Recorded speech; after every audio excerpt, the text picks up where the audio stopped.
Hello student, myself Jairam, Assistant Professor Zoology, Government PG College, Dholpur. Today we discussed about habitat ecology.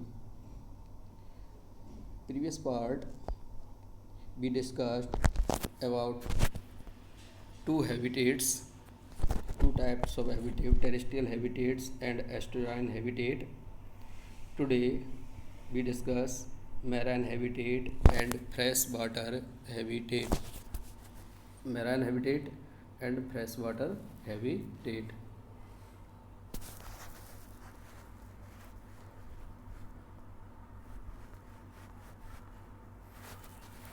Marine habitat.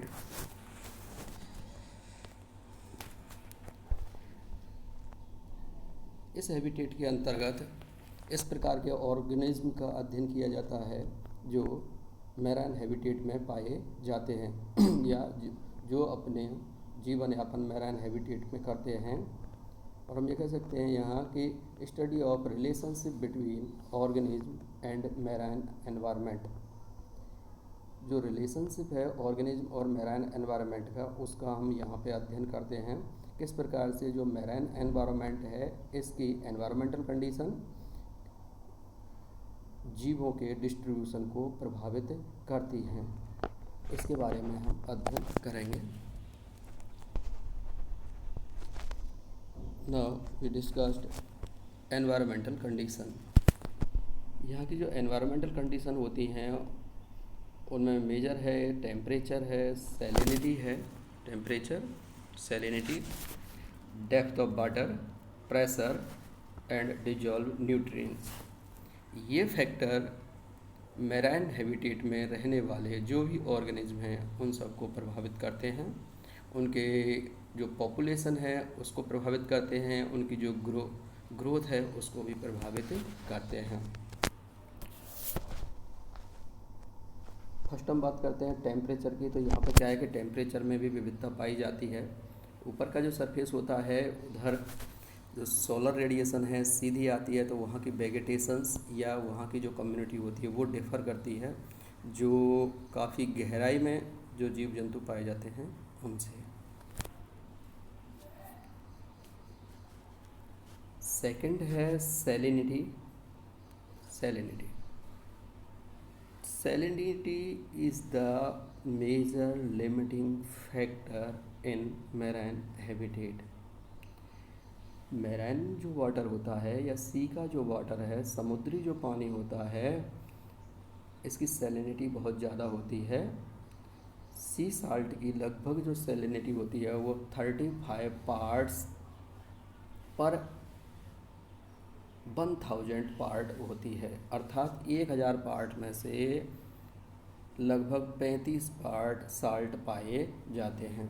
इसे हम 3.5% कहते हैं generally, लेकिन इसे 35% लिखा जाता है, जबकि जो फ्रेश वाटर की जो सैलिनिटी होती है वो 0.5% होती है। तो इसकी जो सैलिनिटी होती है वो बहुत ज़्यादा होती है।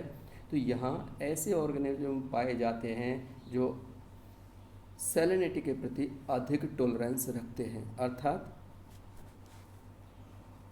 यूरी हेलाइन जो एनिमल्स हैं वो पाए जाते हैं यहाँ पे। सैलिनिटी के आधार पर जो ऑर्गेनिज्म होते हैं वो दो प्रकार के होते हैं। एक तो होते हैं स्टीनोहेलाइन और एक होते हैं यूरी हेलाइन। तो वे प्राणी जो कम सैलिनिटी के प्रति टॉलरेंस होते हैं उन्हें हम स्टीनोहेलाइन कहते हैं, तथा वे प्राणी जो अधिक सैलिनिटी के प्रति टॉलरेंस रखते हैं उन्हें हम यूरी हेलाइन कहते हैं। तो यहाँ पे जो ऑर्गेनिज्म पाए जाते हैं, चाहे वो फिश है, चाहे मैराइन बर्ड्स हैं, टर्टल्स है या व्हेल है, तो वो सब के सब यूरी हेलाइन होते हैं और वो अधिक सैलिनिटी को सहन करने की क्षमता रखते हैं, अर्थात उनके प्रति टॉलरेंस होते हैं। मोस्टली जो साल्ट यहाँ पे पाए जाते हैं वो या तो सोडियम Na+ या हम कहेंगे पोटेशियम K+ या मैग्नीशियम एंड कैल्शियम। इनकी ये जो आयन हैं सोडियम, पोटेशियम, मैग्नीशियम और कैल्शियम, इनके या तो क्लोराइड पाए जाएंगे या सल्फेट पाए जाते हैं या फिर इनके कार्बोनेट पाए जाते हैं या इनके बाइकार्बोनेट या इनके ब्रोमाइड पाए जाते हैं, जिनके कारण कि समुद्र का जो पानी होता है और जो मैराइन वाटर होता है वो साल्टी होता है। मोस्टली इसमें भी NaCl प्रचुरता से पाया जाता है, अर्थात मैक्सिमम अमाउंट में पाया जाता है। थर्ड है डेप्थ ऑफ वाटर। वाटर की जो डेप्थ है यह भी एनिमल के डिस्ट्रीब्यूशन को प्रभावित करती है। अधिक डेप्थ पर केवल इस प्रकार के ऑर्गेनिज्म भी पाए जाते हैं, क्योंकि वहाँ पे क्या है कि प्रेशर बहुत ज़्यादा होता है डेप्थ के अंदर, गहराई के अंदर, तो इस प्रकार के ऑर्गेनिज्म पाए जाते हैं जो इस परिस्थिति को सह सकते हैं। जनरली इस प्रकार के जो ऑर्गेनिज्म हैं वो फ्लैट होते हैं, जिससे कि उन पर उसका प्रभाव कम से कम पड़ता है। देन प्रेशर भी क्या करता है कि मेजर ये भी एनवायरमेंटल कंडीशन है जो मैराइन हैबिटेट में रहने वाले ऑर्गेनिज्म को प्रभावित करता है। तो जैसे जैसे पानी में डेप्थ बढ़ती जाएगी वहाँ पे क्या होगा, प्रेशर बढ़ता जाएगा, तो उसके अनुकूल ही पाए जाते हैं। तो यहाँ पे हम यदि पॉपुलेशन की बात करते हैं इस प्रकार के ऑर्गेनिज्म का जो डीप सी में पाए जाते हैं, तो उनकी संख्या कम ही पाई जाती है। वो प्रेशर की वजह से है कि अधिक प्रेशर सभी ऑर्गेनिज्म सह नहीं सकते हैं। एंड फोर्थ एंड लास्ट है डिजॉल्व न्यूट्रिएंट्स, और काफ़ी महत्वपूर्ण है। मैराइन हैबिटेट में जो डिजॉल्व न्यूट्रिएंट्स हैं वो काफ़ी कम मात्रा में पाए जाते हैं या लो कंसंट्रेशन में पाए जाते हैं। इसे हम इम्पोर्टेंट लिमिटिंग फैक्टर्स कह सकते हैं, जो कि मैराइन एनवायरनमेंट में रहने वाले जो ऑर्गेनिज्म हैं उनकी पॉपुलेशन को भी कंट्रोल करता है या नियंत्रित करता है। तो सी की बात करते हैं तो सी में जो प्रोडक्टिविटी होती है, डीप सी की बात करते हैं या हम जो ओपन सी है उसकी बात करते हैं, तो वहाँ पे मेनली जो प्रोड्यूसर होते हैं वो एल्गी वगैरह होते हैं, तो वो कम ही पाए जाते हैं, जिसके कारण यहाँ पे क्या होगा कि जो डिजॉल्व जो न्यूट्रिएंट्स हैं उनकी मात्रा कम ही पाई जाती है। तो temperature, salinity, depth of water, pressure and dissolved nutrients are limiting factors in environmental condition. These environmental factors affect growing animals or its population.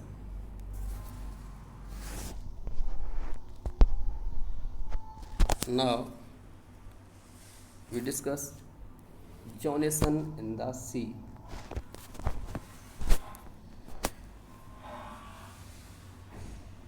समुद्र में किस प्रकार से इसे भागों में या जोन्स में डिवाइड किया गया है।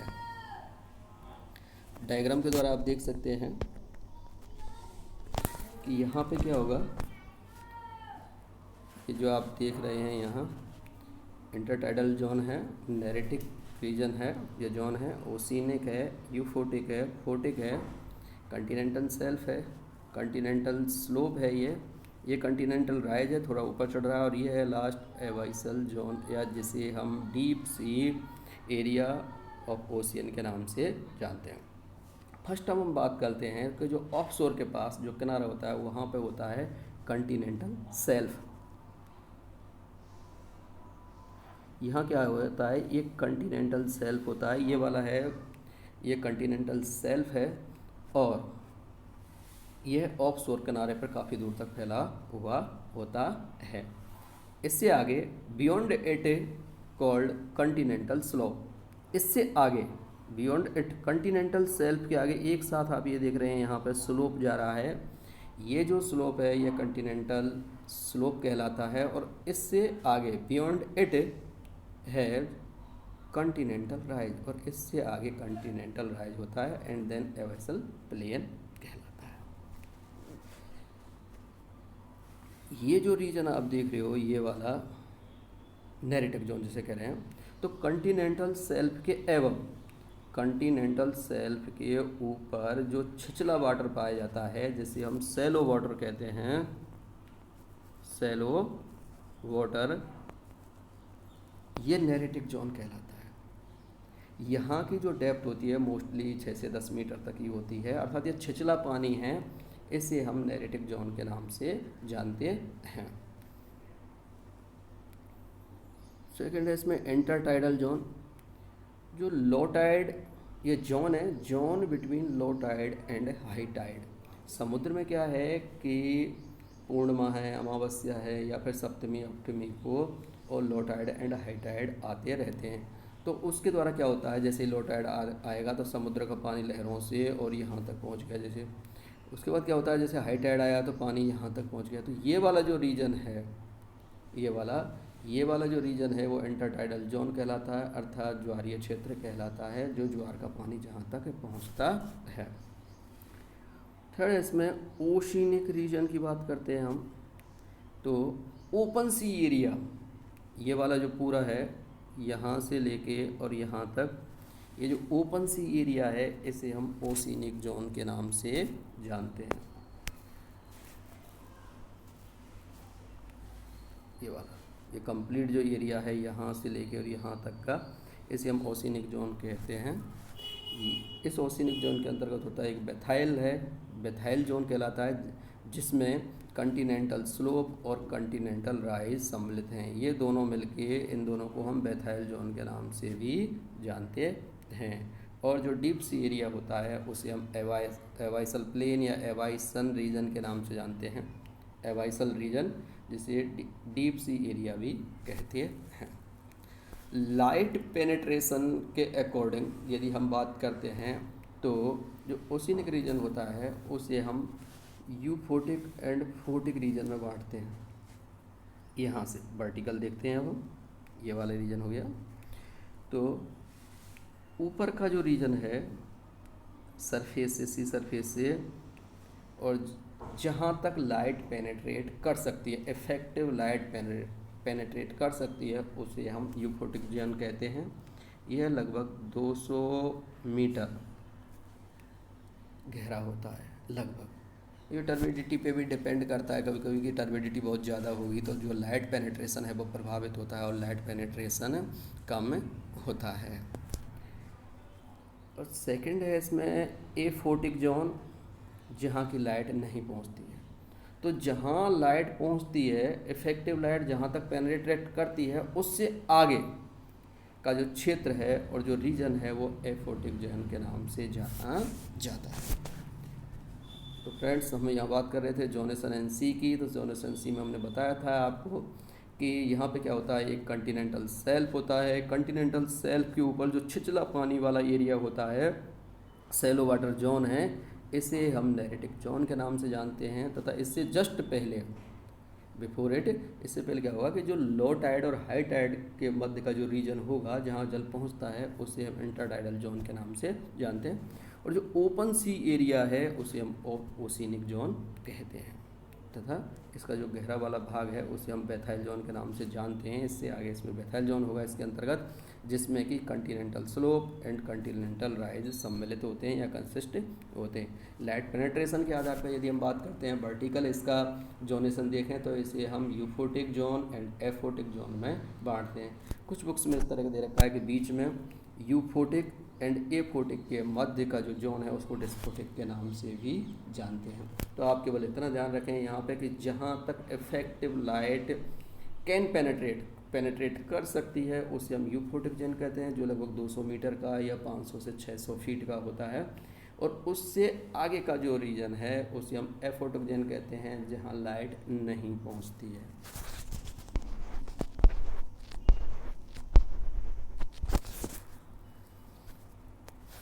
तो अभी हम बात कर रहे थे कंटिनेंटल शेल्फ की।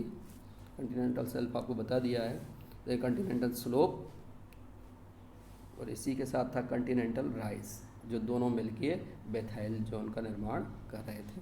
नेरेटिक जोन, जिसे हम सैलो वाटर जोन कह रहे हैं, सैलो वाटर जोन, इसको हम यहाँ इस प्रकार से भी दे सकते हैं नेरेटिक जोन को। ये वाला जो रीजन आप यहाँ से यहाँ तक का देख रहे हो,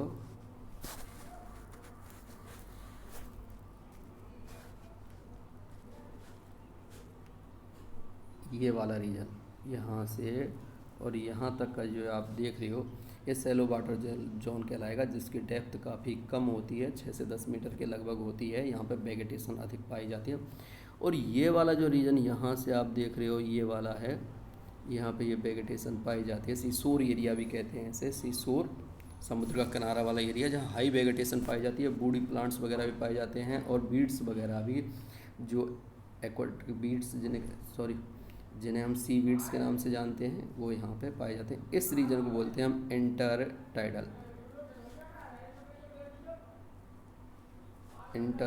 टाइडल जोन, और ये कहलाएगा आपका नेरिटिक जोन। इससे आगे का जो डीप सी एरिया होगा वो ओशिनोक जोन कहलाएगा। इसी प्रकार इसमें इस डायग्राम में भी आप देख सकते हैं, सेकंड वाले में, फर्स्ट डायग्राम में, कि यहाँ से लेके और यहाँ तक का जो रीजन है ये नेरिटिक जोन, और यहाँ से लेके और यहाँ ये जो जा रहा है ये इंटरटाइडल जोन कहलाएगा।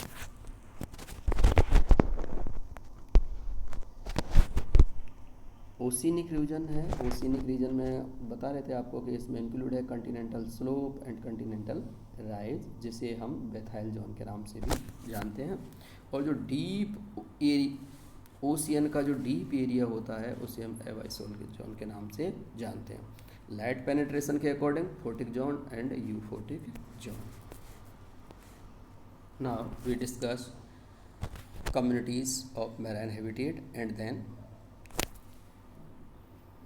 कम्युनिटीज़ की बात करते हैं। तो यहाँ की जो कम्युनिटी होती है, हम पहले ही आपको बता चुके हैं कम्युनिटीज़ के बारे में, कि जो कम्युनिटीज़ क्या है, assemblage of different type of species in A geographical area. एक पार्टिकुलर जियोग्राफिकल एरिया में जो डिफरेंट टाइप की स्पीसीज पाई जाती हैं उनका जो समूह होता है वो कम्युनिटीज़ कहलाता है। तो इस कम्युनिटीज़ के अंतर्गत प्लांट की स्पीसीज भी हो सकती हैं और एनिमल की स्पीसीज भी होंगी, अर्थात फौना एंड फ्लोरा दोनों ही सम्मिलित हैं।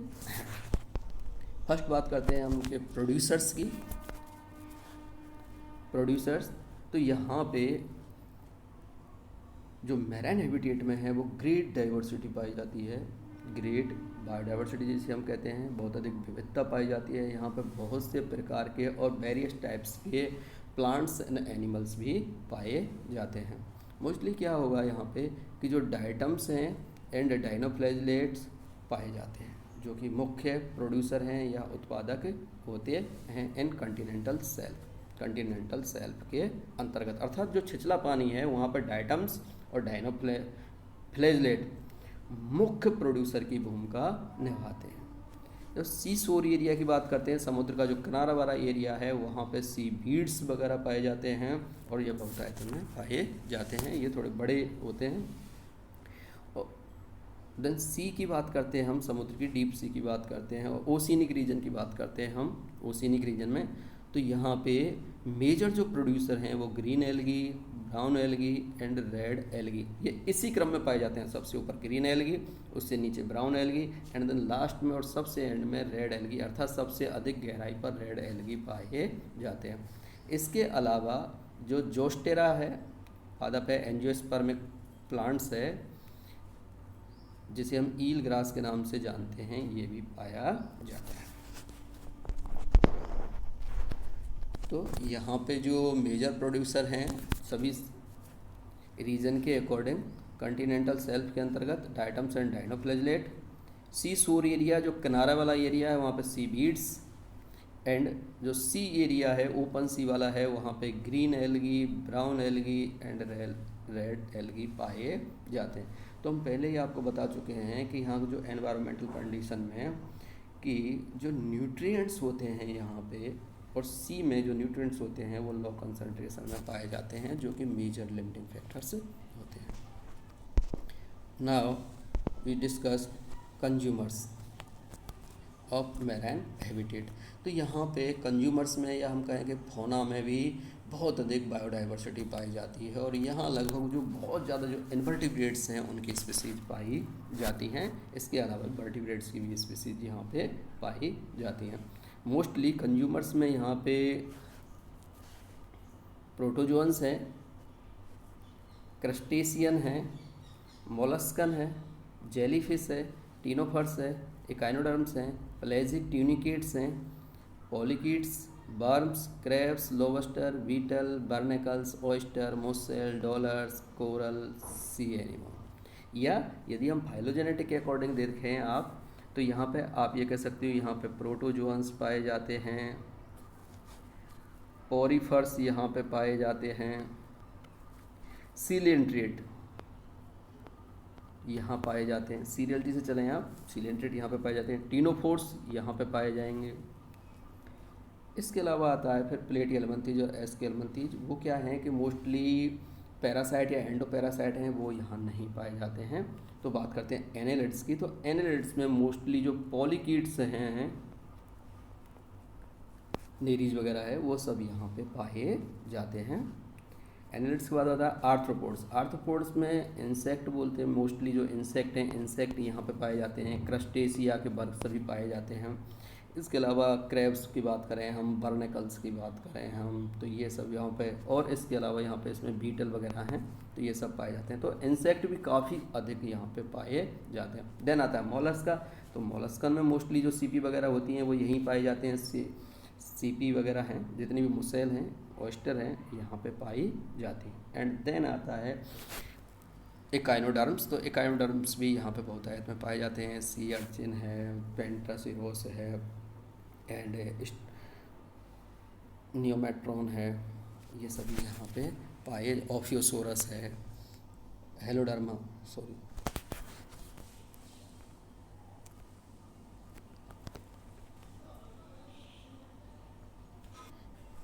एकाइनस है जिसे सी अर्चिन के नाम से जानते हैं, या स्टारफिश है जिसे एस्टियारिस के नाम से जानते हैं, वो सभी यहाँ पे पाए जाते हैं।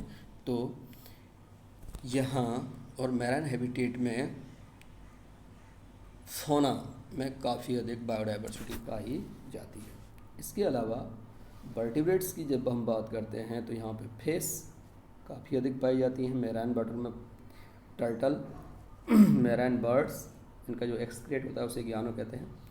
And mammals like whales and seal.